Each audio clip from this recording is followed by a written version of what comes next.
গোপাল প্রতিদিন জঙ্গলে কাঠ কাটতে যায়। জঙ্গলে কাঠ কেটে সেটিকে সে গ্রামে গ্রামে বিক্রি করে। তা থেকে যে সামান্য সে কটা টাকা পায় তা দিয়ে সে তার সংসার মোটামুটি চালিয়ে নেয়। সে সংসারে একা থাকে, তার বাড়িতে সে ছাড়া আর কেউ থাকে না, তাই তার অল্প খরচে চলে যায়। একদিন গোপাল যখন জঙ্গলে কাঠ কাটতে যাচ্ছিল,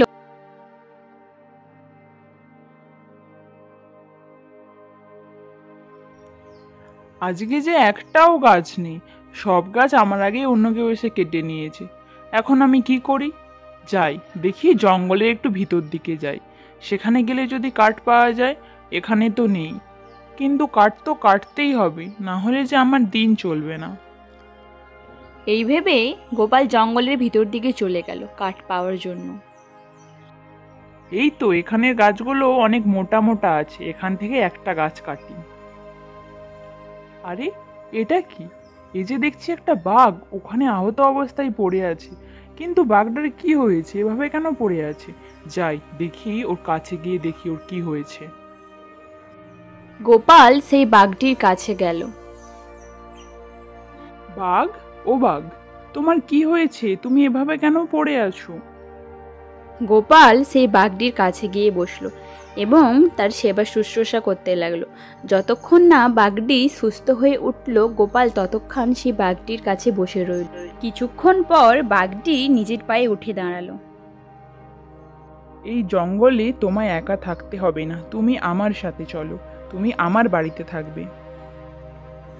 গোপাল সেই বাঘটিকে নিজের সাথে নিয়ে চলে গেল নিজের বাড়িতে। গোপাল সেই বাঘটিকে নিজের সঙ্গে নিজের বাড়ি নিয়ে গেল এবং তাকে নিজের ছোট ভাইয়ের মতো দেখাশুনো করতে লাগলো। বাঘ সারাদিন গোপালের সাথেই থাকতো। গোপাল যেখানে যেত বাঘটি তার সাথেই যেত।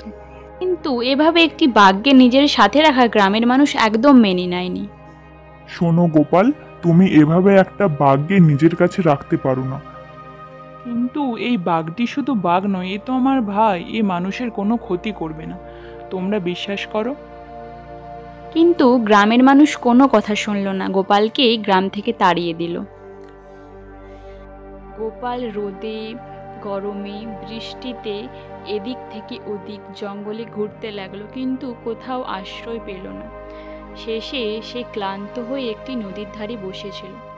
হঠাৎই তার কাছে আসলো এক সাধু।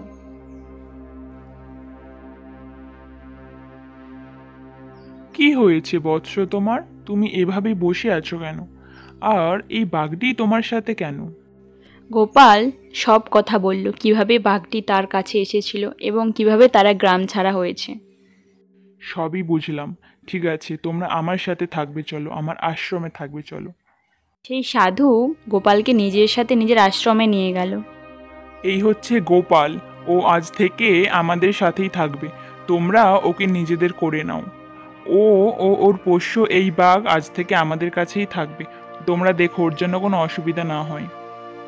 ঠিক আছে প্রভু, আপনি যা বলবেন, আপনার আদেশ শুনেই আমরা চলব। গোপাল সেই আশ্রমেই থাকতে লাগলো এবং সে মনোযোগ সহকারে তার গুরুর সব কথা শুনত এবং ধীরে ধীরে সে তার প্রিয় শিষ্য হয়ে উঠেছিল। গুরু মহাশয় সবসময় তার প্রশংসা করতেন, কিন্তু এর জন্য রাখাল তার উপর খুব হিংসে করত, কারণ রাখাল চাইতো গুরু সবসময় তাকে যেন বেশি ভালোবাসে। একদিন জমিদারের বাড়ি থেকে গুরুকে ও তার শিষ্যদের নিমন্ত্রণ পাঠিয়েছিলেন। গুরু তার সমস্ত শিষ্যদের নিয়ে জমিদারের বাড়ি গিয়েছিলেন। মহারাজ, আপনি যে আমার বাড়িতে এসেছেন আমি খুশি হয়েছি, দয়া করে আমাকে আশীর্বাদ করুন। এইভাবেই তাদের দিন ভালোই কাটছিল। একদিন সেই জমিদার বাবু হঠাৎ তাদের বাড়ি আসে। গুরু মহাশয়, আমাকে ক্ষমা করবেন, একটি অত্যন্ত দরকারে আমি আপনার কাছে এসেছি। আমার বাড়ির একটি সোনার হার খুঁজে পাওয়া যাচ্ছে না। আপনি কি বলতে চাইছেন? হার? আমি আমার শিষ্যদের ভালোভাবে চিনি, ওরা কেউ আপনার বাড়ি থেকে হার চুরি করেনি, আমি নিশ্চিত। আপনার কোথাও একটা ভুল হচ্ছে। না গুরু মহাশয়, কোনো ভুল হচ্ছে না। আমি নিশ্চিত আপনার শিষ্যদের মধ্যে কেউ আমার গয়নাটি চুরি করেছে।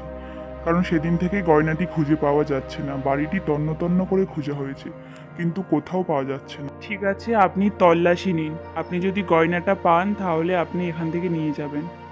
তল্লাশি নেওয়ার পর গোপালের ঝুলি থেকে সেটি পাওয়া যায়। কোথাও একটা বড় ভুল হচ্ছে, আমাকে ফাঁসানো হচ্ছে। দয়া করুন, দয়া করো, আমি এই চুরি করিনি।